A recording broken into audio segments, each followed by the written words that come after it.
Eu quero hoje trazer uma reflexão da palavra de Deus na nossa celebração, muito simples, mas muito profunda.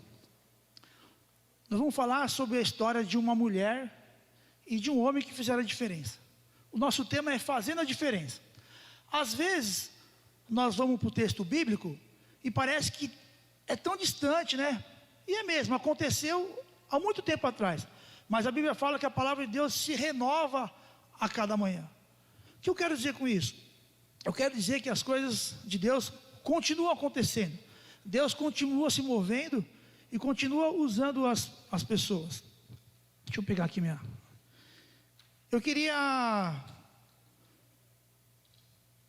falar com os irmãos nessa manhã de algumas mulheres que fizeram a diferença. Nós vamos conversar sobre Dorcas, tá? Depois, mas guarda isso. Antes de chegar na Dorcas, eu quero falar algumas coisas aqui. Hoje podemos falar de algumas mulheres notáveis em nossa sociedade. Eu não sei se você escutou falar da Sanna Marins, é a primeira ministra da Finlândia. Ela foi eleita com 34 anos de idade. Então eu também quero falar da vice-presidente dos Estados Unidos, que é eu não sou muito bom de inglês, tá? É a Kamala Harris. Primeira mulher negra, vice-presidente dos Estados Unidos. Filha de imigrantes, vice-presidente. Então dizer o quê? Não sei se você acompanha, mas você já deve ter visto em algum lugar. Luísa Trajano. Quem é a Luísa Trajano? Dona da rede varejista do Magazine Luiza. A empresa é a única a fazer parte do top 10 da revista Forbes. Não sei se você conhece uma revista Forbes, ela é uma revista dos Estados Unidos que sai notícias de economia e política. Ela está lá. Ela tem um patrimônio de aproximadamente 24 bi. 1.000 lojas abertas. Você fala, as mulheres que podem falar, pô, mas essa mulher está muito longe da gente, né? E o que falar então, não sei na sua casa, mas o que falar das avós? As avós, na minha casa, eu tenho um filhinho, minha irmã tem uma menina de 13 anos, e a minha sobrinha tem um bebezinho. Então, as avós na pandemia, a avó da minha casa, fez toda a diferença. Então nós falamos de algumas mulheres super notáveis, mas as avós muito simples, mas também muito notáveis, né? Já pensou? Não sei você, mas o que seria de nós sem as avós? Vamos ler o texto então, de hoje, que é o texto de Atos, os irmãos podem abrir. Vamos falar do texto Atos 9, do capítulo 36 ao 43. Eu vou ler a perícope toda para a gente poder entender toda, tá? É um pouquinho grande, mas preciso ler ela inteira. Os irmãos podem ficar sentados, não menos reverente, mas acompanhem a leitura. O meu texto diz assim, meu título, A Ressurreição de Dorcas. Havia em Jope uma discípula por nome Tabita, nome este que traduzido quer dizer Dorcas. Ela era notável pelas boas obras e esmolas que fazia. Ora, aconteceu naqueles dias que ela adoeceu e veio a morrer. Depois de lavarem, puseram-o no cenáculo. Como líder era perto de Jope, ouvindo os discípulos que Pedro estavam ali, enviaram 2 homens que lhe pediram, não demores em vir conosco. 39. Pedro atendeu e foi com eles. Tendo chegado, conduziu para o cenáculo. E todas as viúvas o cercaram, chorando e mostrando túnicas, vestidos que foram feitos enquanto elas estavam ali. 40. Mas Pedro, tendo feito sair todos, pondo do joelho, orou. Voltou para o corpo e disse, Tabita, Tabita. Ela abriu os olhos e vendo a Pedro, sentou-se. Ele, dando a mão, a levantou-se, chamando os santos, especialmente as viúvas, apresentou-a viva. Isso se tornou conhecido por toda a Jope, e muitos creram no Senhor. Pedro ficou em Jope muitos dias na casa de um curtidor chamado Simeão. A história é bem simples, mas muito profunda. Eu quero só colocar algumas coisas desse texto, numa introduçãozinha. Lucas nos apresenta Dorcas como uma discípula. Olha que informação importantíssima. Se você participou das nossas últimas ministrações, Dorcas, ela foi evangelizada por Filipe, dizem os teólogos. Aquele Filipe que nós conversamos, que evangelizou o eunuco. Então, aqui já tem um ensinamento muito grande para nós. Você pode evangelizar uma pessoa, e essa pessoa que você evangelizou fazer grande diferença na sociedade, no bairro onde mora, na cidade, no mundo. Mas quem era Dorcas? Tabita no aramaico. Ambos os nomes têm significado de gazela, ave, símbolo da beleza, conhecida por seus olhos radiantes e brilhantes. Então, se seu marido estiver te chamando de gazela, não se sinta ofendida. É uma beleza, é uma coisa muito bonita, é lindo isso. Esse é o significado. Quando que ela viveu? Dorcas viveu no período da igreja primitiva, liderada pelo apóstolo Pedro. Ela morava em Jope, cidade costeira e portuária. Portanto, era comum que muitos homens fossem para lá, mas não ficassem. Por quê? Porque o trabalho era simples, a situação era muito precária. E o que fazia? Quais as consequências disso? Aquele lugar era um lugar que tinha muita viuvez e orfandade. Então, eu separei essa nossa reflexão aqui, como presbiteriano, né, e eu gosto muito de separar em 3 partes. Primeira parte, profissão. A profissão dela era costureira. A segunda parte, nós vamos conversar da oração. E a terceira parte vai ser o milagre. Então vamos lá. A profissão. Dorcas fazia diferença em sua comunidade. Uma discípula que vivia o evangelho no seu dia a dia, usando seus dons e talentos, dados por Deus para abençoar outras pessoas. Olha agora, ela só tinha na sua mão linha, agulha, coragem e muito amor. Mas olha só, meu irmão Pedro, linha, agulhas e coragem, linhas e agulhas sozinhas não fazem nada. Mas pessoas cheias de paixão e com criatividade podem fazer toda a diferença, independente do lugar que estiverem. Ela deixa um grande exemplo para nós. Seja qual for a sua profissão, faça com dedicação e amor. Pode ter certeza que as pessoas do seu trabalho estão prestando atenção em você, onde você estiver. E aí eu coloco uma coisa para a gente pensar, que eu fiquei pensando para mim, né? O que Deus colocou nas minhas mãos, na minha boca, no meu pensamento. O que Deus te deu de talento no seu trabalho? Porque foi Deus que te deu, lógico, tem o seu mérito. Você correu atrás, você se esforçou, você estudou. Mas não esqueça que foi Deus que te deu esse talento, esse dom. Segunda coisa, então, tão importante quanto oração.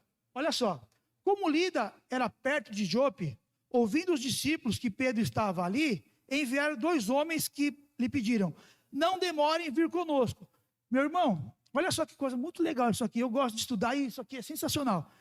Não demorem em vir conosco, estavam convidando ele para ir ao funeral, diz alguns teólogos. E alguns vão dizer que foram chamá-lo para fazer a ressurreição. Mas olha só que tem as duas posições são verdadeiras, tá? Os 2 pensamentos. Mas, no entanto, olha só, Cristo deu autoridade aos seus discípulos para ressuscitar os mortos. Se você for ler Mateus 10:8, vai falar disso, que em meu nome expulsarei demônios, ressuscitamos. E aí Pedro andou com Jesus. E eu fiquei pensando, fiquei pensando, chamaram Pedro para ir para o funeral, mas quando ele chegou lá, ele lembrou de todos os ensinamentos que Deus tinha ensinado para ele. E eu acho que ele pensou, essa mulher era uma mulher muito importante, fazia diferença aqui nessa comunidade. Então, eu posso ressuscitar em nome de Jesus. Minha visão teológica é que não foram chamá-lo direto para que ele fosse fazer um milagre. Eu entendi que, baseado na Bíblia, baseado nos estudos, que foram chamá-lo. E ele lembrou de tudo aquilo que Deus tinha ensinado para ele. E eu coloco para você também aqui. Nos momentos difíceis, nós precisamos lembrar de tudo que Deus nos ensinou. Que coisa linda, né? Que gostoso. Pondo-se de joelhos, orou. Hoje temos a mesma autoridade de Pedro para orarmos em nome de Jesus, para que casamentos sejam restabelecidos, pessoas sejam curadas, enfermidades físicas e emocionais sejam curadas, filhos que estão nas drogas possam ser libertos, pessoas que perderam seus familiares sejam consolados por Deus, pessoas que perderam seu trabalho encontrem outra colocação. A oração, olha só agora, nossa, isso é muito gostoso. A oração muda o cenário de morte em ressurreição. Foi o que aconteceu no texto, Pedro. Dorcas estava morta, chamaram Pedro. E o Pedro foi, sem orar, Pedro, para ela ressuscitar? Eu acho que você é um cara de Deus. E E ela ressuscitou. Que coisa linda. Vou guardar para você ir embora com isso aqui hoje, ó. Vai embora com isso aqui, Sergião, hoje, ó. A oração muda o cenário de morte e ressurreição. Você vai numa casa, é uma desgraça. Você vai num lugar, fica tudo desgraçado. Lembre-se disso. O ruim é que as pessoas vão num lugar que está tudo desgraçado e se juntam na desgraça, né? Não. Lembra do ensinamento de Jesus.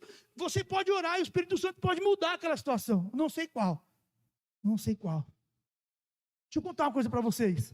Que aconteceu muito linda. Eu trabalhei, já falei aqui, eu trabalhei na Igreja Presbiteriana do Brasil. Para implantar congregação. Não é igreja, congregação.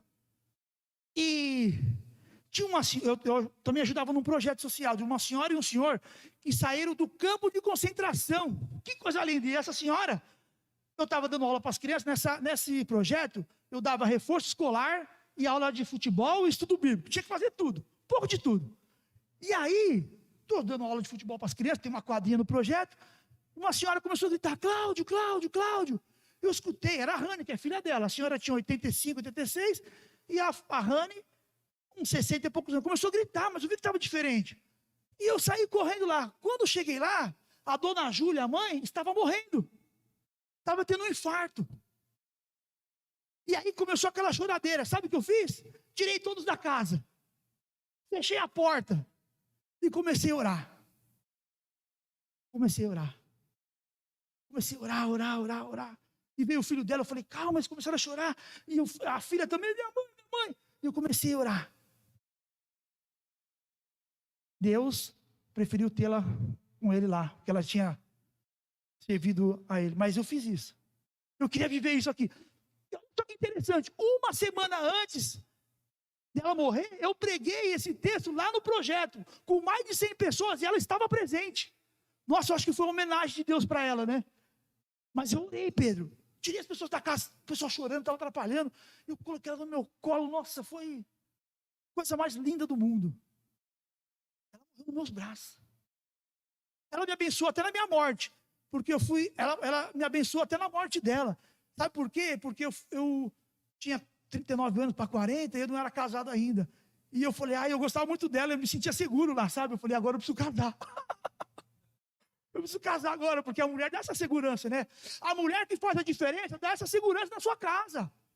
Eu não tomo nenhuma decisão, falei isso domingo passado. Vou falar de novo na transmissão e tem mais irmãos aqui. Eu não tomo nenhuma decisão na minha casa sem ouvir minha mulher. Não tomo. Não é porque eu vou escutar depois, não. É porque parece que a mulher é sensível, a mulher pega coisa que você não pega, eu não sei.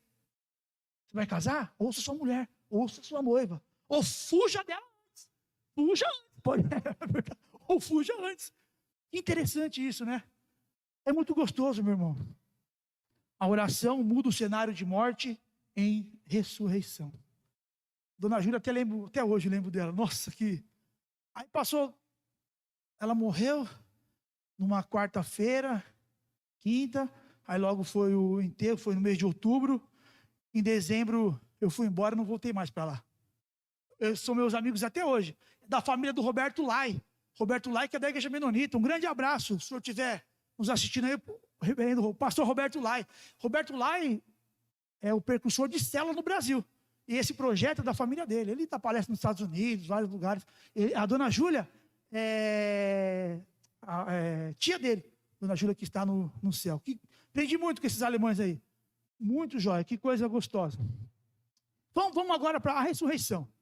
A ressurreição de Tabita tem como consequência: a pequena comunidade ganha a sua benfeitora, líder, de volta.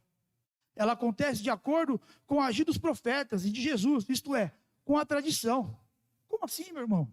Muitas pessoas de origem judaica provavelmente creram no Senhor e na ressurreição. A ressurreição levou a missão. As notícias a respeito disso espalharam por toda a cidade de Jope. E muitos creram no Senhor. Atos 9, 42.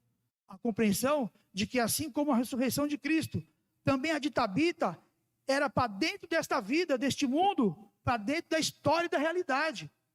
Eu quando estava fazendo isso aqui, Caporrino, lembrei do seu irmão. O Francesco, lá na Itália, o Caporrino colocou menos de um mês, estava muito ruim, então os irmãos começaram a orar. E ele disse que o irmão dele mandou um vídeo dizendo que está melhor. essa ressurreição de Tabita, que às vezes você olha para o texto lá atrás, 2000 anos, é o Espírito Santo que continua agindo hoje, que continua agindo agora. A gente precisa acreditar nisso, irmão, não pode perder isso, a gente não pode perder esse foco. O Espírito Santo continua agindo. Eu não sei se você percebeu, desde quando eu tive a oportunidade de pregar aqui agora, que o pastor está de férias, ele vai voltar, eu estou falando do livro de Atos, você pode perceber, porque o livro de Atos é a ação dos discípulos, é o mover do Espírito Santo. Nós conversamos que o livro de Atos, o evangelista Lucas retrata, é o maior número de vezes da ação do Espírito Santo, falando disso. É o Espírito Santo que te move na tua empresa, é o Espírito Santo que te move na tua casa. Só que parece que a Bíblia está muito longe, eu quero trazer você para perto de novo. Para perto, é o Espírito Santo que te conduz a cada dia. Mesmo que você, olha só agora, ó, mesmo que você não perceba, é o Espírito Santo. O que você precisa fazer é começar a perceber as ações do Espírito Santo, que isso faz toda a diferença. Isso muda tudo. A compreensão que assim como a ressurreição de Cristo, de Tabita, era para dentro da nossa vida. O que eu quero dizer com isso? Deus continua fazendo milagres. Pode acreditar. E o que eu concluo? Que nesse ano de 2021, nós possamos nos colocar à disposição da missão dada por Deus a cada um de nós. Usando nossa profissão. Usando o que Ele te deu nas suas mãos.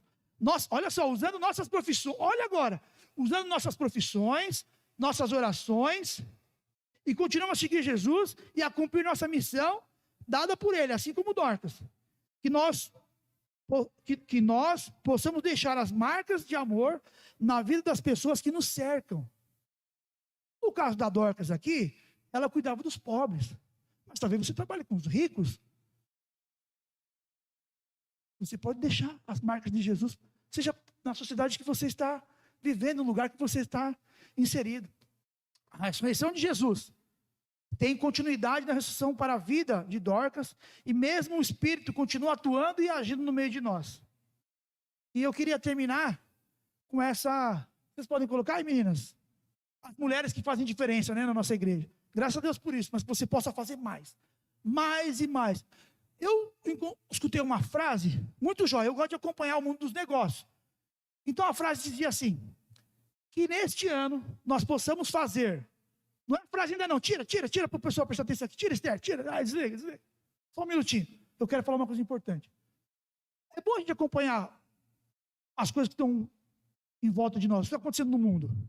E eu escutei uma frase assim, que neste ano, nós possamos, de um diretor, tá? De um diretor de uma multinacional, nós possamos, nesse ano, fazer mais, melhor e com menos pessoas. Aí eu falei, agora eu vou pegar ele. Não, ele me deu a ideia, estou brincando, ele me deu a ideia. E eu coloquei, nós como cristãos, que nesse ano nós possamos fazer mais, melhor e com mais pessoas, com mais irmãos, com mais irmãs, com mais gente, o que nós queremos. Que nós possamos levar esse amor de Deus para a vida das pessoas, seja ela pobre, rica, branco, negra. Eu dei o exemplo da vice-presidente dos Estados Unidos, que história linda. Eu dei o exemplo da primeira-ministra da Finlândia, que história maravilhosa. Eu dei o exemplo das avós aqui, as avós estão pertinho da gente, que coisa linda, que determinação, que paixão. Então que eu e você saímos daqui nessa manhã com essa paixão, com esse desejo. Então, começando o ano, parece que... Eu falei, não, vamos no começo do ano, né? Vamos lá. Oh, Deus, me ajuda. E é interessante, hein? Porque todo pregador que está me vendo aí, sabe? Porque antes da gente falar para o povo de Deus, é Deus falando com a gente. Então, o que você tem na sua mão? O que você pode fazer? Faça mais, faça melhor e faça com mais gente. Porque às vezes, olha, meu Deus do céu, que eu vou falar aqui agora. Às vezes nós queremos centralizar as coisas em nós, e não é. Jesus podia fazer tudo sozinho, ele vai lá e chama 12 discípulos que pensavam diferente, que brigavam entre eles, que achavam melhor do que ele, mas não era, mas Jesus continuou amando. Então, meu irmão e minha irmã, continue amando o seu irmão e sua irmã, continue junto com o seu irmão. Tem um probleminha? Vamos consertar. Se for separar na minha casa, for separar da mulher, vocês sabem muito mais do que eu, porque falou alguma coisa, então eu já tinha separado faz tempo. O que a gente faz em casa? Vamos conversar, vamos orar, vamos acertar. Esse mesmo reflexo da nossa casa é o que tem que acontecer na nossa igreja, é acontecer no seu trabalho, é acontecer em todo lugar. Lógico, tem gente que você não quer ver, mas não é isso, nós somos cristãos. Deus, tira assim do meu coração, Senhor. Pedro orou, não orou? Pedro orou. Começou, Pedro orou, grava isso, Pedro orou. Eu não quero perdoar essa pessoa. Entendo. Ela fez mal para você, mas perdoa, para mudar. Porque vai mudar todo o cenário. Agora eu quero ler que o Calvino diz aqui, que é muito legal. Diz assim: Deus começa a boa obra em nós, despertando o amor em nosso coração, o desejo e zelo pela justiça, dirigindo-nos o coração, ou seja, o próprio Deus, na pessoa do Espírito Santo, nos instrui e nos guia naquilo que Ele quer que façamos para a honra e louvor de sua glória. Então você fique atento, meu irmão, o que Deus quer de você? O Uri vai vender o carro lá, Uri, já aproveita, vender o carro e já evangeliza o cara. Que coisa linda. Movido por Deus, no tempo certo, na hora certa. Que Deus nos abençoe.